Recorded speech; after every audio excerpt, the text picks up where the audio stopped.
Hi ಎಲ್ಲರಿಗೂ ನಮಸ್ಕಾರ. Welcome back my Sonu vlogs Kannada YouTube channel. ಇವತ್ತಿನ ವ್ಲಾಗ್ನ ನಾನು ಈವ್ನಿಂಗಿಂದ ಸ್ಟಾರ್ಟ್ ಮಾಡ್ತಾ ಇದ್ದೀನಿ. ನಮ್ಮೂರಲ್ಲಿ ಸುಬ್ರಹ್ಮಣ್ಯ ದೇವರಿಂದು ಹಬ್ಬ ಇತ್ತು. ಅಂದರೆ ಈ ಕೆನ್ನೆಗೆಲ್ಲ ಬಾಯಿ ಬೀಗ, ಆಮೇಲೆ ಬೆನ್ನಿಗೆ ಕೊಂಡಿ ಹಾಕ್ಕೊಂಡು ತೇರು ಎಳೆಯೋದು, ದೊಡ್ಡ ದೊಡ್ಡ ಕಲ್ಲುಗಳನ್ನ ಎಳೆಯೋದು, ಈ ಥರ ಎಲ್ಲ ಮಾಡ್ತಾರಲ್ಲ. ಸೊ ಆ ಥರ ಹಬ್ಬ. ನನ್ನ ಮಗ ಹುಟ್ಟಿದಾಗ ಮತ್ತು ನನ್ನ ಮಕ್ಕನ ಮಗ ಹುಟ್ಟಿದಾಗ್ಲೂ ನಮ್ಮಮ್ಮ 3 ವರ್ಷ, ಇಬ್ಬರಿಗೂ 3 ವರ್ಷ ತುಲಾಭಾರ ಕೊಡ್ತೀನಿ ಅಂತ ಹರಕೆ ಹೊತ್ಕೊಂಡಿದ್ರು. ಸೊ ಅವನದು ಇದು ಲಾಸ್ಟ್ ಇಯರ್. ನನ್ನ ಮಗಂದು ಇದು 2ನೇ ವರ್ಷ, ಇನ್ನೂ 1 ವರ್ಷ ಬಾಕಿ ಇದೆ ಅವನದು. ಸೊ ಅದಕ್ಕಂತಲೇ ತುಲಾಭಾರ ಕೊಡಬೇಕು ಅಂತಂದರೆ ನಾಳೆ ಹಬ್ಬ ಅಂದರೆ ಇವತ್ತಿನ ದಿನವೇ ಒಂದಿನ ಮುಂಚೆನೇ ಸಂಜೆ ಅಲ್ಲಿ ಪೂಜೆ ಎಲ್ಲ ನಡೀತಾ ಇರುತ್ತೆ. ಸೊ ಆವತ್ತಿನ ದಿನವೇ ಅದಕ್ಕೆ ಏನೇನು ಬೇಕೋ ಅದೆಲ್ಲ ತೊಗೊಂಡೋಗಿ ಕೊಟ್ಟು ಬರಬೇಕಾಗತ್ತೆ. ಸೊ ನಾವು ಅದಕ್ಕೆ ಏನೇನು ಬೇಕು ಐಟಮ್ಸ್ ಎಲ್ಲ ನಮ್ಮಮ್ಮ ಫಸ್ಟೇ ಜೋಡಿಸಿ ಎತ್ತಿಟ್ಕೊಂಡಿದ್ರು. ಎಲ್ಲ ತಗೊಂಡು ಸ್ವಲ್ಪ ಬೇಗನೆ ಹೊರಟ್ವಿ. ಬಿಕಾಸ್ ಪೂಜೆ ಎಲ್ಲ ಮುಗಿಸ್ಕೊಂಡು ಅದನ್ನೆಲ್ಲ ಕೊಟ್ಟು ಬರೋಷ್ಟರಲ್ಲಿನೇ ಟೈಮ್ ಆಗಿಬಿಡುತ್ತೆ. ಮಕ್ಕಳು ಬೇರೆ ಇದ್ರಲ್ವ, ಲೇಟ್ ಆದರೆ ಮತ್ತೆ ಸುಮ್ಮನೆ ಕಿರಿಕಿರಿ ಮಾಡ್ತಾರೆ ಅಂತ ಹೇಳಿ ನಾವು ಸ್ವಲ್ಪ ಬೇಗನೆ ಹೋದ್ವಿ. ಅಲ್ಲಿ ಹೋಗಿ ನೋಡಿದ್ರೆ ಇನ್ನೂ ಅವಾಗ ತಾನೇ ಪೂಜೆಗೆ ಎಲ್ಲ ಜೋಡಿಸ್ಕೊಂಡು ರೆಡಿ ಮಾಡ್ತಾಯಿದ್ರು. ನಾವು ಹಾಗೆ ಸ್ವಲ್ಪ ಹೊತ್ತು ಆಚೆನೇ ವೆಯ್ಟ್ ಮಾಡ್ತಾಯಿದ್ದು. ಪೂಜೆ ಆದಮೇಲೆ ದೇವ್ರಿಗೆಲ್ಲ ಕೈ ಮುಗ್ದಿದ್ದಾದಮೇಲೆ ಮತ್ತು ಹೊರಗಡೆ ಬಂದು ಅಮ್ಮ ಅದೆಲ್ಲ ಕಾರಿಂದ ತಂದು ಹೊರಗಡೆ ಇಟ್ಟು ಎಲ್ಲ ಜೋಡಿಸಿ ಎತ್ತಿಡ್ತಾಯಿದ್ರು. ಅಲ್ಲಿ ದೇವಸ್ಥಾನದಲ್ಲಿ ನಾಳೆ ಹಬ್ಬ ಅಲ್ವಾ, ಸೊ ಹೂವಿನ ಡೆಕೋರೇಷನಿಂದ ಹಿಡಿದು ಎಲ್ಲನೂ ರೆಡಿ ಮಾಡ್ಕೊತಾ ಇದ್ರು. ಈ ಕಡೆ ತುಲಾಭಾರ ಕೊಡ್ತಾರೆ ಅಲ್ವಾ, ಅದನ್ನು ಆ ತಕಡಿನೆಲ್ಲ ರೆಡಿ ಮಾಡ್ತಾಯಿದ್ರು. ಅಲ್ಲಿ ಪೂಜಾರಿ ಅದಕ್ಕೆಲ್ಲ ಹೂವು ಹಾಕಿ ಅದೆಲ್ಲ ಕರೆಕ್ಟಾಗಿ ಬುಟ್ಟಿ ಎಲ್ಲ ಅರೇಂಜ್ ಮಾಡಿಕೊಂಡು ಅದಕ್ಕೂ ಪೂಜೆ ಮಾಡ್ತಾಯಿದ್ರು. ಸೊ ಅವಾಗಿನ್ನೂ ಮಾಡ್ತಾಯಿದ್ರು. ನಾವು ಬೇಗ ಬಂದಿದ್ದು ಒಳ್ಳೆಯದಾಯಿತು. ತುಂಬ ಜನ ವೆಯ್ಟ್ ಮಾಡ್ತಾಯಿದ್ರು, ಅದಕ್ಕೋಸ್ಕರ ನಮ್ಮದೇ ಫಸ್ಟ್ ಇತ್ತು. ಆಲ್ಮೋಸ್ಟ್ ಈ ತುಲಾಭಾರ ಕೊಡೋದು ಅಂತಂದರೆ ಎಲ್ಲರೂ ಈ ಬಾಳೆಗೊನೆ ಇಲ್ಲ ಧಾನ್ಯಗಳು ಈ ಥರ ಏನಾದರೂ ಕೊಡ್ತಾರೆ ಅಲ್ವಾ. ಸೊ ಆ್ಯಸ್ ಯೂಶ್ವಲ್ ನಾವೂ ಅಷ್ಟೇ ಅದೇ ಥರನೇ ತಂದ್ಕೊಂಡಿದ್ವಿ. ಅವ್ರಿಗೆ ವೆಯ್ಟಿಗೆ ಎಷ್ಟು ಬೇಕೋ ಅದಕ್ಕಿಂತ ಸ್ವಲ್ಪ ಜಾಸ್ತಿನೇ ತಂದ್ಕೊಂಡಿದ್ವಿ. ಕಮ್ಮಿ ಆಗಬಾರ್ದಲ್ವ, ಜಾಸ್ತಿ ಇರಬೇಕು. ಸೊ ಅವನಿಗೆ ಫಸ್ಟು ನಮ್ಮ ಅಕ್ಕನ ಮಗನ್ನೇ ಕೂರಿಸೋಣ ಅಂತ ಅವನಿಗೆ ಹಾರ ಹಾಕಿ ಕೈಯಲ್ಲಿ ಎಲೆ ಅಡಿಕೆ ಎಲ್ಲ ಕೊಟ್ಟರು, ಕೂರಿಸಿದ್ರು. ಲಾಸ್ಟ್ ಇಯರ್ ಅಂತೂ ಇಬ್ಬರೂ ತುಂಬಾ ಹಠ ಮಾಡಿಬಿಟ್ರು. ಅದರಲ್ಲಿ ಕೂರಲೇ ಇಲ್ಲ. ಈ ಕಡೆ ಕರೆಕ್ಟಾಗಿ ವೆಯ್ಟ್ ಬಂತಾ ಇಲ್ವಾ ಅಂತಲೂ ಗೊತ್ತಾಗಲಿಲ್ಲ ನಮಗೆ. ಅಷ್ಟು ಹಠ ಮಾಡಿಬಿಟ್ರು, ಎತ್ಕೊಳ್ಳೋವರೆಗೂ ಬಿಡಲೇ ಇಲ್ಲ. ಸೊ ಈ ಸರಿ ಪರವಾಗಿಲ್ಲ, ದೊಡ್ಡವನಾಗಿದ್ದಾನೆ ಅಲ್ವಾ, ಏನು ಹಠ ಮಾಡಲಿಲ್ಲ. ಸುಮ್ಮನೆ ಕುತ್ಕೊಂಡ ಎಂಜಾಯ್ ಮಾಡ್ತಾಯಿದ್ದ. ಅದರಲ್ಲಿ ಕುತ್ಕೊಂಡು ಸ್ವಲ್ಪ ಭಯ ಆಗ್ತಾಯಿತ್ತೇನೋ, ಆದರೂ ಸುಮ್ಮನೆ ಇದ್ದ. ಹಾಗೆ ಅವನ್ನ ಈ ಕಡೆ ಕೂರಿಸ್ಬಿಟ್ಟು ಆ ಕಡೆ ನಮ್ಮಮ್ಮ ಏನೇನು ಬೇಕೋ ಅವ್ನ ವೆಯ್ಟ್ ತಕ್ಕನಂಗೆ ಎಲ್ಲ ಎತ್ತಿಡ್ತಾಯಿದ್ರು. ಸೊ ಎತ್ತಿಟ್ಟಿದ್ದಾದಮೇಲೆ ವೆಯ್ಟ್ ಎಲ್ಲ ಕರೆಕ್ಟ್ ಆಯಿತು. ಸ್ವಲ್ಪ ಜಾಸ್ತಿ ಹಾಕ್ಬಿಟ್ಟು ಅವನನ್ನು ಕರ್ಕೊಂಡಿದ್ದಾಯಿತು. ನೆಕ್ಸ್ಟ್ ಇಲ್ಲಿ ನನ್ನ ಮಗ ನೋಡಿ ಎಷ್ಟು ಹಠ ಮಾಡ್ತಾಯಿದ್ದಾನೆ ಅಂತ.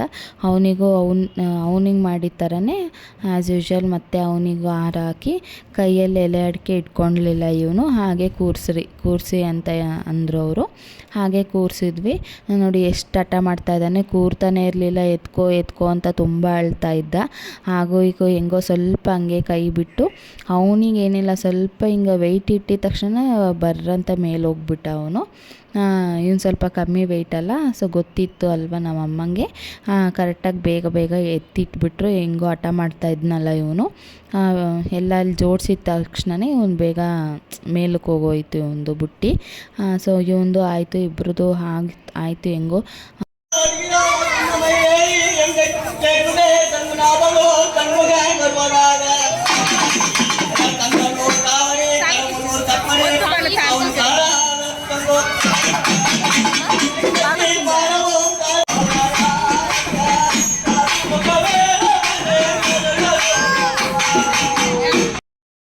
ಹಾಗೆ ಪೂಜೆ ಎಲ್ಲ ಮಾಡಿಸ್ಕೊಂಡಿದ್ದು ಮುಗೀತು. ಅಲ್ಲೇನೋ ಸಾಂಗ್ ಎಲ್ಲ ಹೇಳ್ತಾಯಿದ್ರು, ಅದನ್ನು ಕೇಳಿಸ್ಕೊಂಡು ಸ್ವಲ್ಪ ಹೊತ್ತು ನಿಂತಿದ್ವಿ. ಆ ಗ್ಯಾಪಲ್ಲಿ ನಮ್ಮ ಅಕ್ಕನ ಮಗ ಎಲ್ಲಿಂದ ನೋಡಿದ್ನೋ ಗೊತ್ತಿಲ್ಲ, ಈ ಟಾಯ್ಸ್ ಶಾಪ್ಸ್ ಎಲ್ಲ ಅವಾಗಿನ್ನೂ ಓಪನ್ ಮಾಡ್ತಾಯಿದ್ರು. ಅದನ್ನು ನೋಡಿಬಿಟ್ಟ ಅವನು, ಬೇಕೇ ಬೇಕು ಅಂತ ಹಠ ಮಾಡ್ದ. ತಗೊಂಡ, ಕೊನೆಗೂ ಬಿಡಲೇ ಇಲ್ಲ. ಟಾಯ್ಸ್ ತಗೊಂಡು ಮನೆಗೆ ಹೊರಟ್ವಿ. ಹಾಗೆ ಹೋಗ್ತಾ ಲೈಟಿಂಗ್ಸ್ ಎಲ್ಲ ಹಾಕಿದ್ರಲ್ವ, ಸೊ ಅದನ್ನೆಲ್ಲ ನೋಡ್ಕೊಂಡು ಹೋಗೋಣ ಅಂತ ಒಂದು ರೌಂಡ್ ಹಾಗೆ ಹೋಗಿ ಲೈಟಿಂಗ್ಸ್ ಎಲ್ಲ ನೋಡಿಕೊಂಡು. ಇನ್ನು ಶಾಪ್ಸ್ ಎಲ್ಲ ಇನ್ನೂ ಹಾಕ್ತಾಯಿದ್ರು, ಅಲ್ಲಿ ಶೆಡ್ಡೆಲ್ಲ ಹಾಕ್ಕೊತಾರಲ್ವ ಆ ಥರ ಎಲ್ಲ ಹಾಕ್ಕೊತಾಯಿದ್ರು. ಇನ್ನೂ ಏನು ಅರೇಂಜ್ ಮಾಡಿರಲಿಲ್ಲ. ಸೊ ಲೈಟಿಂಗ್ಸ್ ಮಾತ್ರ ನೋಡಿಕೊಂಡು ಮನೆಗೆ ಹೊರಟ್ವಿ. ನಾವು ಹೋಗೋ ಅಷ್ಟರಲ್ಲಿ 7:30 ಆಗೋಗ್ಬಿಟ್ಟಿತ್ತು. ನಾವು ಬೇಗ ಹೋಗಿದ್ದಕ್ಕೂ ಒಳ್ಳೆಯದಾಯಿತು ನೋಡಿ. ನಾವು ಅಷ್ಟು ಬೇಗ ಹೋಗಿನೂ ಇಷ್ಟು ಲೇಟ್ ಆಗೋಯಿತು. ಇನ್ನೂ ಲೇಟಾಗಿ ಹೋಗ್ಬಿಟ್ಟಿದ್ರೆ ಸ್ವಲ್ಪ ಲೇಟ್ ಆಗಿಬಿಡೋದು ಬರೋ ಅಷ್ಟರಲ್ಲಿ. ಅಷ್ಟೊತ್ತವರೆಗೂ ಮಕ್ಕಳು ಇರ್ತಿದ್ರ ಇಲ್ವ ಅಂತ ಗೊತ್ತಿಲ್ಲ. ಸೊ ಹಂಗಾಗಿನೇ ಸ್ವಲ್ಪ ಬೇಗನೆ ಹೊರಟಿದ್ವಿ. ಮನೆಗೆ ಬಂದು ಮಕ್ಕಳಿಗೆಲ್ಲ ಊಟ ಮಾಡಿಸಿ ನಾವು ಊಟ ಎಲ್ಲ ಮಾಡಿಕೊಂಡು ಮಲ್ಕೊಂಡ್ವಿ. ಇದು ನೆಕ್ಸ್ಟ್ ಡೇ ಆಗಿರುತ್ತೆ. ನೆಕ್ಸ್ಟ್ ಡೇ ಹಬ್ಬ ಇತ್ತಲ್ವ. ನಾನಲ್ಲಿ ಬ್ಯಾಂಗ್ಳೂರಲ್ಲಿರುವಾಗ ಯಾವುದೇ ಥರ ಏರ್ ಕೇರ್ ಆಗಲಿ ಏನೂ ಮಾಡ್ಕೊಳ್ಳೋಕ್ಕೆ ಆಗಲ್ಲ. ಸೊ ಅಲ್ಲಿ ಏನೂ ಸಿಗೋದಿಲ್ಲ, ನಮಗೆ ಬೇಕಾಗಿರೋ ಐಟಮ್ಸು ಯಾವೂ ಸಿಗೋದೇ ಇಲ್ಲ. ಏನಿರುತ್ತೋ ಅದನ್ನು ಯೂಸ್ ಮಾಡ್ಕೊಂಡು ಹಚ್ಕೊಂಡಿರ್ತೀನಿ ಅಷ್ಟೇ. ಈ ಏರ್ ಪ್ಯಾಕ್ಗೆ ಸ್ವಲ್ಪ ಮೆಹಂದಿ ಸೊಪ್ಪು, ಸ್ವಲ್ಪ ಈರುಳ್ಳಿ, ಸ್ವಲ್ಪ ಬೇವಿನ ಸೊಪ್ಪು, ಒಂದೆರಡು ದಾಸವಾಳದ ಹೂವು, ಸ್ವಲ್ಪ ದಾಸವಾಳದ ಎಲೆಗಳು, ಆಮೇಲೆ ಸ್ವಲ್ಪ ಮೆಂತ್ಯಕಾಳು, ಸ್ವಲ್ಪ ಕರಿಬೇವು ಸೊಪ್ಪು ಹಾಕ್ಕೊಂಡಿದ್ದೀನಿ. ಇದೆಲ್ಲನೂ ಮನೆ ಹತ್ರನೇ ಬಿಟ್ಟಿರೋ ಅಂಥದ್ದು.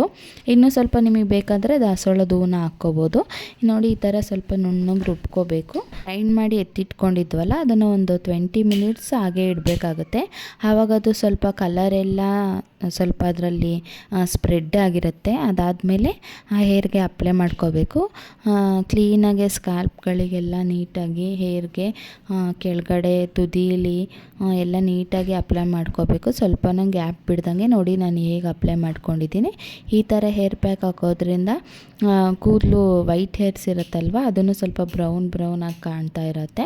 ಹಾಗೆ ತುಂಬ ಶೈನಿಂಗ್ ಆಗಿರುತ್ತೆ. ನೋಡಿ ಹೇರ್ ವಾಶ್ ಆದಮೇಲೆ ಹೇಗೆ ಕಾಣ್ತಾ ಇದೆ ಹೇರ್ಸು ಅಂತ.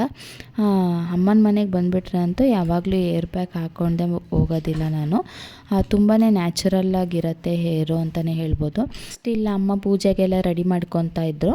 ಈ ಹಬ್ಬಕ್ಕೆ ಯಾವಾಗಲೂ ಅಷ್ಟೇ ನಮ್ಮ ಮನೆಯಲ್ಲಿ ಅಕ್ಕಿನ ಸ್ವಲ್ಪ ಹೊತ್ತು ನೆನೆಸಿಟ್ಬಿಟ್ಟು ಅದನ್ನು ಸ್ವಲ್ಪನೂ ನೀರು ಹಾಕ್ದಂಗೆ ರುಬ್ಕೊಂಡು ಗಟ್ಟಿಗೆ ರುಬ್ಕೋಬೇಕು. ಅದನ್ನು ರುಬ್ಕೊಂಡು ಸ್ವಲ್ಪ ಬೆಲ್ಲ ಹಾಕಿ ಪುಡಿ ಮಾಡಿ ಬೆಲ್ಲ ಅದರಲ್ಲಿ ಮಿಕ್ಸ್ ಮಾಡಿಬಿಟ್ಟು ಅದರಲ್ಲಿ ದೀಪ ಮಾಡಿ ತುಪ್ಪ ಹಾಕಿ ದೀಪನ ಹಚ್ಚಬೇಕು. ಈ ಹಬ್ಬಕ್ಕೆ ಯಾವಾಗಲೂ ಅಷ್ಟೇ ಹೀಗೆ ಮಾಡಬೇಕಂತೆ. ಅದು ಫಸ್ಟಿಂದನೂ ಹಾಗೆ ಮಾಡ್ಕೊಂಬಂದಿರೋದ್ರಿಂದ ನಮ್ಮಮ್ಮನೂ ಹಾಗೆ ಮಾಡ್ತಾರೆ. ಸೊ ಅಡುಗೆ ಮಾಡಿ ದೇವರಿಗೆಲ್ಲ ನೈವೇದ್ಯಕ್ಕಿಟ್ಟು ಪೂಜೆ ಎಲ್ಲ ಮಾಡಿ ನಾವು ಈವ್ನಿಂಗ್ ಮೇಲೆ ಟೆಂಪಲ್ಗೆ ಹೋದ್ವಿ. ನಾವು ಚಿಕ್ಕವರಿದ್ದಾಗೆಲ್ಲ ಬೆಳಗ್ಗಿಂದ ಸಂಜೆವರೆಗೂ ಅಲ್ಲೇ ಇರ್ತಾಯಿದ್ವಿ. ಇವಾಗಿನ ಬಿಸಿಲಲ್ಲಿ ಇವಾಗ ಮಕ್ಕಳನ್ನ ಇಟ್ಕೊಂಡಿರೋದು ಬೇರೆ ಅಲ್ವಾ. ಸೊ ಇವಾಗೆಲ್ಲ ಹೋಗೋದೇ ಇಲ್ಲ. ಅಂದರೆ ಸ್ವಲ್ಪ ಹೊತ್ತಲ್ಲಿ ಚೆನ್ನಾಗಿರುತ್ತೆ ನೋಡೋಕ್ಕೆ ಎಲ್ಲನೂ. ಈ ಬಾಯಿ ಬೀಗ ಚುಚ್ಕೊಂಡಿರೋ ತೇರೆಲ್ಲ ಎಳಿತಾರಲ್ವ, ತುಂಬಾ ಚೆನ್ನಾಗಿರುತ್ತೆ ನೋಡೋಕ್ಕೆ. ನಾನು ಅದೆಲ್ಲ ನೋಡಿ ತುಂಬ ವರ್ಷನೇ ಆಗೋಯ್ತು. ಇವಾಗ ಮಕ್ಕಳಾದಾಗಿಂದ ಅಂತೂ ಬೆಳಗ್ಗೆ ಟೈಮಲ್ಲಿ ಬರೋದೇ ಇಲ್ಲ. ಈವ್ನಿಂಗ್ ಬರ್ತೀವಿ, ದೇವ್ರು ಮುಗಿತೀವಿ, ಮಕ್ಕಳಿಗೆ ಏನಾದರೂ ಬೇಕಂದರೆ ಕೊಡಿಸ್ಕೊಂಡು ಹೋಗ್ತೀವಿ. ಅದೇ ಥರನೇ ಈ ವರ್ಷವೂ ಸಂಜೆ ಒಂದು ಸ್ವಲ್ಪ ಬೆಳಕಿರುವಾಗಲೇ ಬಂದ್ವಿ. ಪೂಜೆ ಎಲ್ಲ ಮಾಡಿಕೊಂಡು ಹೊರಗಡೆ ಬರೋಷ್ಟಿಗೆ ಸ್ವಲ್ಪ ಕತ್ಲಾಗ್ಬಿಟ್ಟಿತ್ತು. ಅಲ್ಲೆಲ್ಲ ಟಾಯ್ ಶಾಪ್ಸ್ ಎಲ್ಲ ಇಟ್ಟಿರ್ತಾರಲ್ವ, ಅಲ್ಲೆಲ್ಲ ನೋಡಿಬಿಟ್ಟು ನನ್ನ ಮಗಂಗೆ ಇನ್ನೂ ಏನೂ ಗೊತ್ತಾಗಲ್ಲ. ಅವನು ಸೊ ಏನೂ ಕೇಳೋದಿಲ್ಲ. ಅವನು ನಮ್ಮ ಅಕ್ಕನ ಮಗ ಎಲ್ಲ ನೋಡಿರ್ತಾನೆ ಅಲ್ವ, ನೋಡಿದ್ದೆಲ್ಲ ಬೇಕು ಅಂತ ಹಠ ಮಾಡ್ತಾಯಿದ್ದ. ಹಾಗೂ ಈಗ ಅವನಿಗೆ ಸಮಾಧಾನ ಮಾಡಿ ಅವನಿಗೆ ಬೇಕಾಗಿರೋದು ಒಂದು 2-3 ಟಾಯ್ಸ್ ಮಾತ್ರ ಕೊಡಿಸ್ಕೊಂಡು, ಮತ್ತು ಏನಪ್ಪ ಅಂತಂದರೆ ಇಲ್ಲಿ ಕೊಡಿಸೋದೆಲ್ಲ ತುಂಬ ಅದು ಸ್ಟ್ರಾಂಗ್ ಇರೋದೇ ಇಲ್ಲ. ಸ್ವಲ್ಪ ಹಿಂಗೆ ಎತ್ತಾಕಿದ ತಕ್ಷಣವೇ ಒಡೆದೋಗ್ಬಿಡುತ್ತೆ, ಆ ಥರ ಇರುತ್ತೆ. ಸುಮ್ಮನೆ ದುಡ್ಡು ವೇಸ್ಟು ಇಲ್ಲೆಲ್ಲ ಟಾಯ್ಸ್ ತೊಗೊಂಡ್ರೆ. ಅವನ ಸಮಾಧಾನಕ್ಕೋಸ್ಕರ ಒಂದು ಸ್ವಲ್ಪ ಕೊಡಿಸೋದ್ಲಷ್ಟೇ ನಮ್ಮ ಅಕ್ಕ. ಇಬ್ಬರಿಗೂ ಒಂದೊಂದು ಬಲೂನ್ ಕೊಡಿಸ್ಕೊಂಡು ಮನೆಗೆ ಹೊರಟ್ವಿ. ಐ ಹೋಪ್ ಈ ವಿಡಿಯೋ ನಿಮ್ಮೆಲ್ಲರಿಗೂ ಇಷ್ಟ ಆಗುತ್ತೆ ಅಂತ ಅಂದ್ಕೊಂಡಿದ್ದೀನಿ. ಯಾರೆಲ್ಲ ನನ್ನ ಚಾನಲ್ನ ಸಬ್ಸ್ಕ್ರೈಬ್ ಮಾಡ್ಕೊಂಡೆ ನೋಡ್ತಾ ಇದ್ದೀರಾ, ಪ್ಲೀಸ್ ಸಬ್ಸ್ಕ್ರೈಬ್ ಮಾಡ್ಕೊಂಡು ನೋಡಿ, ಸಪೋರ್ಟ್ ಮಾಡಿ ಅಂತ ಹೇಳ್ತಾ ಈ ವ್ಲಾಗ್ನ ಇಲ್ಲಿಗೆ ಎಂಡ್ ಮಾಡ್ತಾ ಇದ್ದೀನಿ. ನೆಕ್ಸ್ಟ್ ವ್ಲಾಗಲ್ಲಿ ಸಿಗ್ತೀನಿ. Take care, bye. Thank you for watching.